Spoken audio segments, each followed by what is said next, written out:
ቃለ ሕይወት ያሰማልን። የተሰማቸውን ገልጸዋልና አሁን ቀጣይ የምንሄደው ወደ አባቶች ነበር። አባቶች መጨረሻ ላይ መደምደሚያ ይሰጣሉ።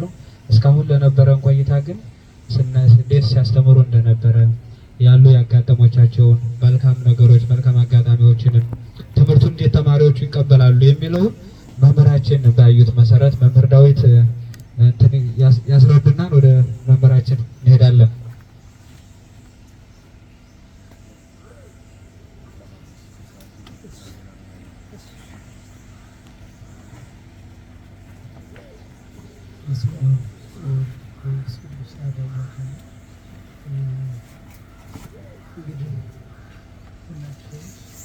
ከዚህ ተጠጣችሁ መጋቢያችሁ የሚያሰራሉ የሰሙና ተረሰበት ስከተ ወንጌል ኃላፊ ወንደ ብሎም ደግሞ መላካዊ ይመር መለሰ በዱባ ነስቶ ወረዳ ቤተ ክህነት ዋና ስራ አስኪያጅ የሆኑ ብሎም የዚች ታላቅ ደብር አስተዳዳሪ ሐዋርያት አያሌ እንዲሁም ጥሪ ደርሷችሁ ሳስመጡ የመጣችሁ ቤተሰቦቻችንና ወንድሞቻችን ብሎም ከሩቅ ቦታ የመጣችሁ በእውነቱ የግል ስራችሁን ትታችሁ ከውጫሌ በተለይ የማህበረ ቅዱሳን ሰብሳቢ ኤርሚያስ እንግዲህ በዓለማዊ የቴክኒክና ሙያ ድምፅ ኃላፊ ሲሆን ነገር ግን ወደዚህ ነው የመጣ እኛ ጋር ለማሳለፍ ብሎም ደግሞ የህዝብ ግንኙነት ጣቢያ የሆኑት የወረዳ ማዕከሉ ውጫሌ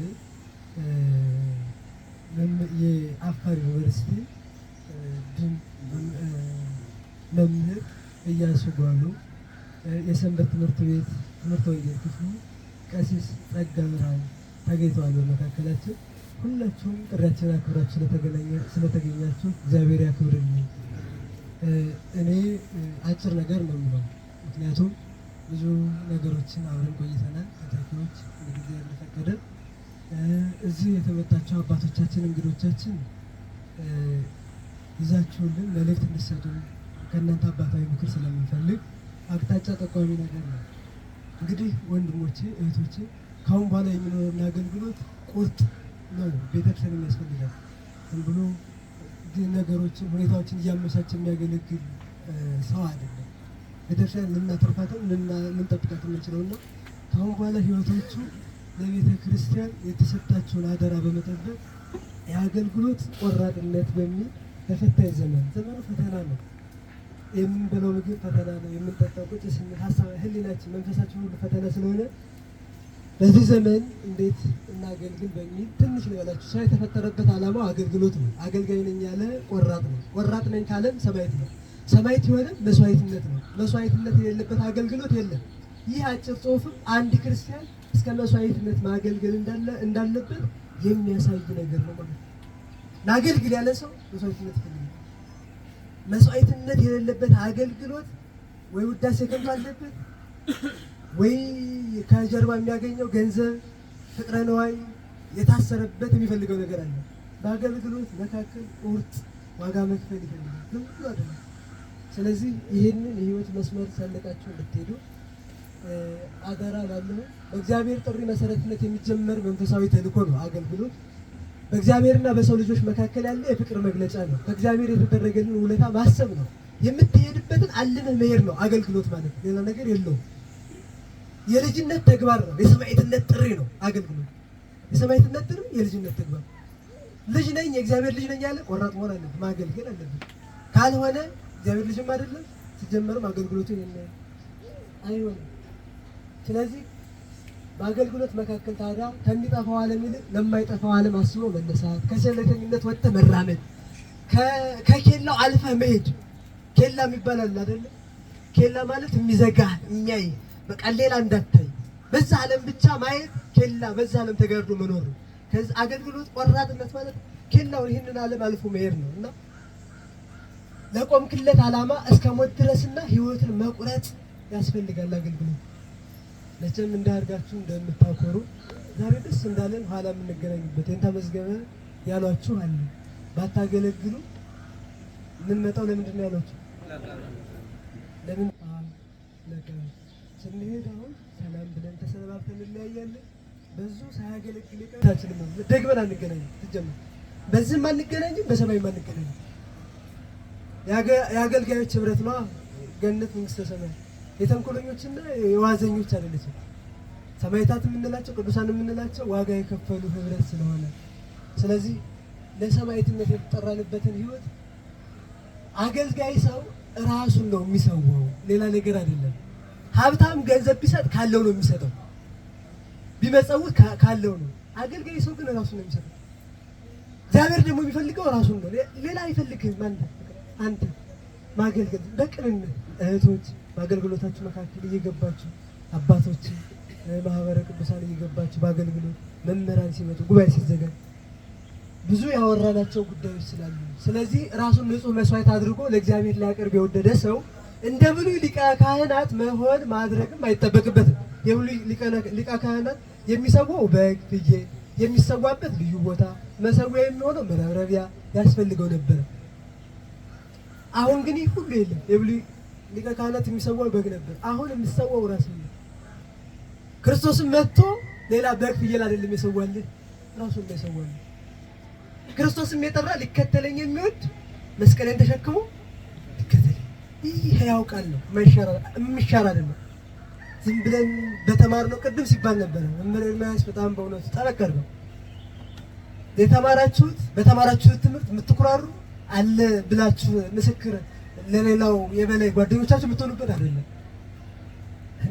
እንደ ቶማስ አቅማዳችሁ ይውጣ፣ እንደ ጳውሎስ ተሰየፉ፣ እንደ ጳውሎስ እንደ ቅዱስ ጴጥሮስ ተሰቀሉ ተብላችሁ ምስቁ አይደለም።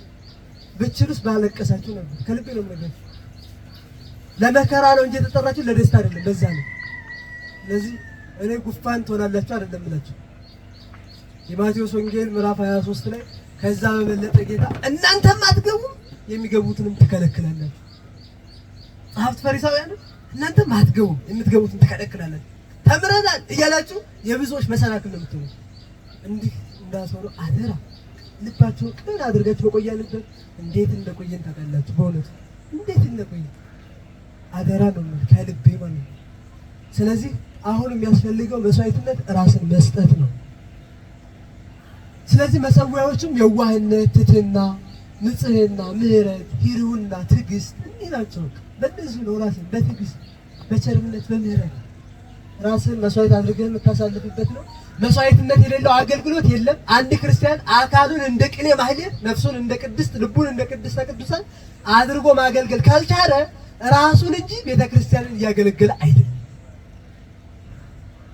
ህይወቱን ሁሉ እስትንፋስ መስጠት ካልቻለ የሚያገለግለው ራሱን ነው ማለት ነው። ቅድም ስላችሁ የነበረው ማለት ነው። ስለዚህ ቤተክርስቲያን ከዚህ የደረሰችበት ትልቁ መሳሪያ አገልግሎት ነው።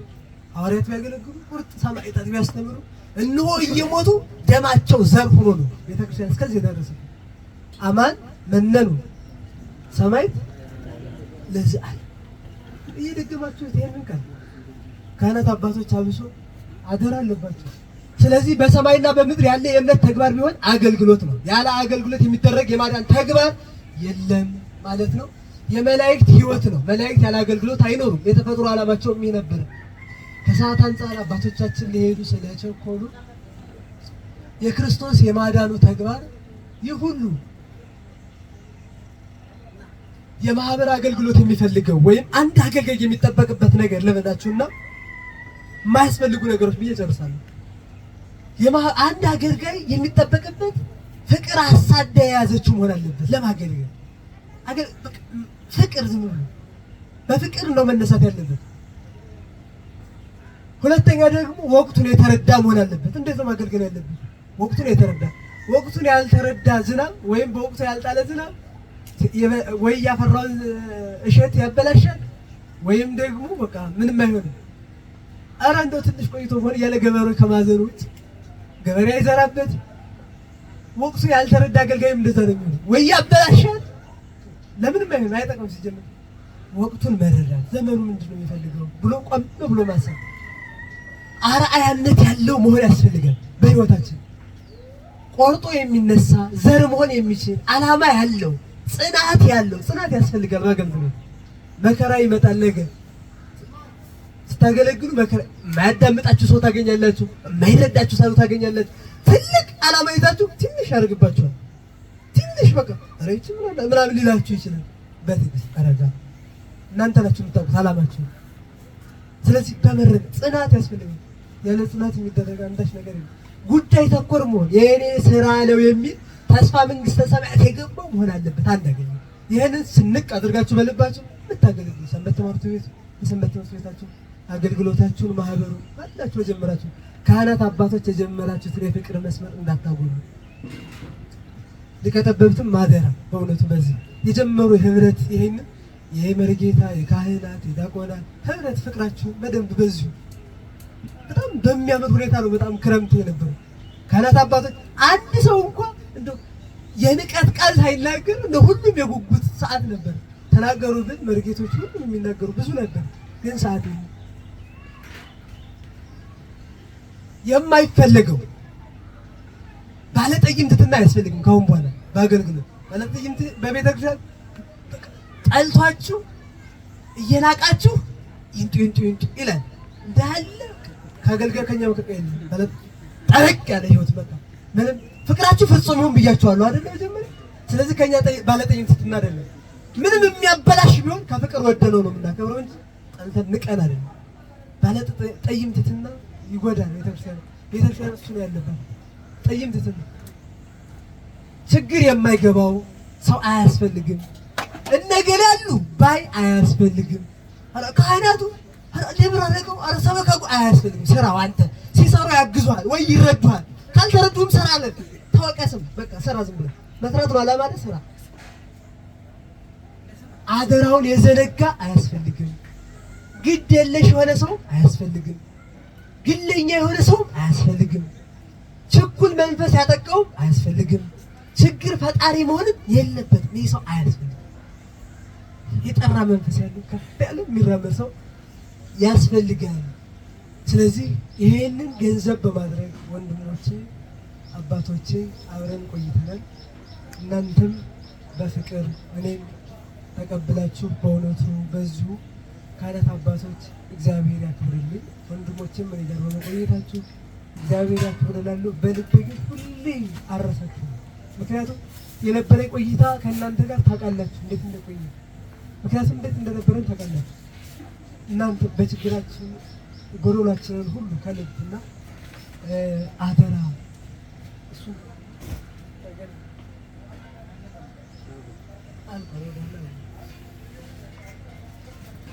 ስለዚህ